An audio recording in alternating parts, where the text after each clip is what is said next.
Hey friends, it's Lauren Taylor. Welcome back to my craft room. I'm grateful to have you here. Today is the Oh So Inspired collaboration hop. I'm so excited to be back again this month with another video. This month we are inspired by this beautiful pink floral card by Rochelle Block, and I'm going to lean into those florals and the color scheme of this card. So I have lots of goodies from Pink Fresh Studios. I have the fairy tale frame, press plate, and die, the Joyful Peonies hot foil plate, coordinating stencil and die, and then I also have the My Favorite Sentiments press plates and their coordinating dies, but I am actually going to use the sentiments with my foiling system. So we're going to jump right in with our BetterPress system. I'm using a cotton card panel from Spellbinders with my Spellbinders BetterPress system, and this is A2 in porcelain, which is a really nice, pretty white cardstock. I wasn't really sure how to attach my paper to the panel because my impression plate is literally A2 in size, like it goes over the edge of my paper. So there is like a little, window in the center that I'm going to end up die cutting. So how I'm going to make sure my paper is lined up with my plate is first putting my plate onto the magnet bottom base plate of the BetterPress system. I was really focused on getting that into the A2 square for some reason. It doesn't really matter because I'm going to die cut everything out and I'm literally trying to press an A2 size piece of paper. But that's besides the point. So then I put my paper on top of the plate with a folded up piece of repositionable mint tape. And then I pressed my plate onto that panel and picked it up with the mint tape. So now it is attached to the top part of my system while I work on inking up my plate. So I'm using apricot and strawberry colors to add my, color to my impression plate. I went ahead and put my system together to run through my Platinum 6 machine, but I noticed that my plate moved a little bit while I was inking, so then I had to work on repositioning the plate and the paper. But don't worry, I still get a pretty good impression when I run it through my system. But I love that it's a clear plate with these guides to help me make sure I'm going to get the best impression I can get through my Platinum machine. So I have the Spellbinders collaboration with scrapbook.com, the black 6-inch platinum machine. So I'm running that through. I go nice and slow through once, and then once I can feel that it has gone past the plate, I run it back through the other way nice and slow. And let's check out how beautiful this fairy tale frame impression makes. I love these two colors blended together. As you can see, it was slightly adjusted, but I'm going to die cut it out and you won't even notice that it, isn't like perfectly centered on this A2 panel. So I'll go ahead and run that through my die cut machine and we'll have the first part of our pretty pink florals inspired by today's card as we move on to the next part, which is going to be foiling. I'm going to take the Joyful Peonies hot foil plate and I'm going to use the opaque black foil from Spellbinder. So while I'm cutting that, I just want to remind you that if this is a hop today, you can find links to everyone hopping along down below in my description, but there's also a really handy playlist down below in my description. So you can just go ahead and click on that playlist, hit play all, and watch everyone's videos that are hopping for this month's collaboration. So I'm so excited to see everyone's creations. I will say I really love how my card turns out, so I'm excited to see how everyone else took this month's inspiration and made it their own, and I hope you are too. So I'm using my Spellbinders like foil trimmer kit set thing here to trim my foil to fit the size of my Joyful Peony. I also cut a piece of white cardstock that I like for foiling. It's thicker than copy paper, but thinner than your average Nina Solar White cardstock, and it's just like a really nice smooth finish. I find that that works best for foiling. So off camera, I went and heat up my system. I heat up my plate. I added my foil. So my plate is pretty side up. my foil is pretty side down, and then I have my white cardstock and I'm running that through my system. Very similar to how I do BetterPress. I run it through once really slow, and then once I feel it go past the plate, I run it back through again. And because it's opaque, it has more of a muted or matte black finish. I also took my sentiment from the My Favorite Sentiments impression plate set, and I'm using it with my foil. So this time I did the opaque white onto some black cardstock, which is inspired from today's card as well. So I'm not going to cut out my peonies yet, but I will use the coordinating die for my sentiment. I absolutely love when sentiments have dies. It's my favorite thing in the world. So I was really excited to have this, really big sentiment, but it has its own die and it makes it feel a little smaller because it cuts around all of the beautiful script. It's a really, really awesome set, and I love that I can use it not only with my BetterPress system, but my Glimmer Hot Foil system as well.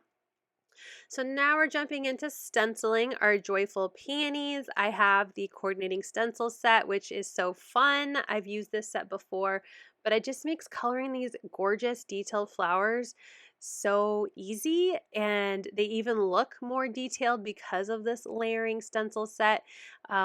There's like you fill in the petals, you fill in the leaves, but then there's also stencils with like detail, so you can darken up or maybe use some stencil paste. But I'm going to be using all inks today. So I have the Heartbeat collection of Pink Fresh Studio dye ink cubes, and I'm going to start with the lightest color and color in all of the petals of my flowers. And then I will bring in a smaller brush and bring in the second color to add in some shadow. And the colors are Coral Reef and Passion Fruit. So I'm using again that lightest color to fully color the petals and adding in some shadow details. And then I went back again with that lightest color with my larger brush and blended everything together. I'm going to do a fun little stencil reveal. It's looking so pretty so far. I added the next stencil, which I decided to be the details of my petals, and this is using the third color, Berrylicious. So pretty. It matches, I think, the impressed flowers from that fairy tale frame so well. And then because I was going in with the colors of our original inspiration card today, instead of having green leaves, I'm using gray leaves.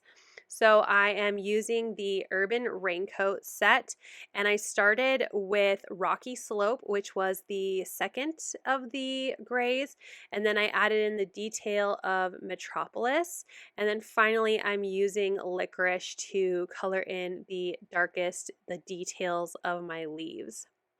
And then that will finish off the leaves because each one kind of has like two stencils to give them details. But the last stencil is the center of the flowers. And if you notice in the original inspiration from Rochelle that it's more of like kind of a greenish-y color. So I went with Bay Leaf from the Weeping Willow collection. And I really love the colors. I think they look so pretty. I never would have done black leaves, I think, if I wasn't for today's inspiration. I don't know if this card would have ever come to life. So excited to make it. I used the coordinating die to cut it out, and I also cut two more pieces of white cardstock because this is a bit more of a thinner, flimsier paper, I guess you could say. I added a couple layers with a thicker white cardstock to make sure that my flowers were nice and sturdy, give it more of like a chipboard embellishment feel than a piece of paper feel, if that makes sense.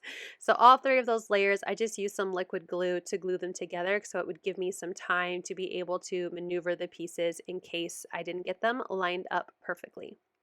So here I am kind of playing with the layout, trying to figure out how I want it, and I think I want to go with a black background. So I decided that I wanted something with a little bit of interest, not like a solid black piece of cardstock. So I grabbed a sheet of the neutral shimmer cardstock in the darkest color, which is like a kind of a black gray color. And I trim that down to be A2 in size. And then I'll also grab a piece of white cardstock for a card base, so I love doing top folding cards. So it is cut to 4¼ by 11, and I scored it at 5½. So I have that A2 card size of 4¼ by 5½. I'll go ahead and use my big ol' Scotch tape runner to add this background piece to my card base. So I'm adding some adhesive to the back of that. And then I like to line things up to the score line and one side of my card base, just in case I don't get my card base cut perfectly. You can see right there, there's a little bit of white showing. I'm just going to trim it down later with some large scissors off camera, but just know that that's what I do. And then that way it also just gives me one edge that I need to trim in case my card base isn't perfect. So you can see now it looks perfect. You can't even tell. And I'm going to move on to adhering the rest of my pieces together. So I just use liquid glue to adhere my fairy tale frame, and then I put a ton of foam adhesives, if you didn't see, on the back of my joyful peony, and then I will do a mix of foam adhesive and liquid adhesive behind my sentiment. So I did white foam behind my flowers, but I'm going to go ahead and grab my black foam roll to add that behind my sentiment. That way, in case a little piece of my foam sticks out further than I'd like, it's really hard to tell when it is black foam behind black cardstock. So I go back and forth making sure I know exactly where I need to put the foam, and then like I said, I will also use liquid adhesive to where it overlaps the peonies, and I'll go ahead and adhere that down to the card. Now I could definitely leave it right here. It's beautiful. It's like busy, but not busy, if that makes sense. Like it's busy, but it just fits so perfectly together. But I gotta have some shine. So I'm going through my rhinestones from Trinity Stamps, and I settle on these pink ones. And these are Andesine Aura. I hope I said that correctly. It's in the description box if you need to know what color that is. I probably should have Googled how to pronounce it first, but I believe it's Andesine. Andesine? Andesine. It's a pale pink color. So I'm using a jewel picker to place all of these rhinestones where I think they're going to look nice, and then I go back with my liquid adhesive, pick them up, and then glue them down in place. And again, I love this card. It's so pretty. It's perfect for like a birthday, Mother's Day, a congratulations, even like a wedding card. I think it's so, so pretty. I love this. I'm going to do it again. Here's one more close-up look at my card. Again, make sure you click the links down below to see everyone else hopping today. I think you're going to be so inspired and have so much fun with us. Thank you so much for watching. I hope you'll click like, and if you're new here, I hope you'll subscribe and come back. As always, you can find everything I use down below in the description box. Thank you and have a wonderful day. Bye!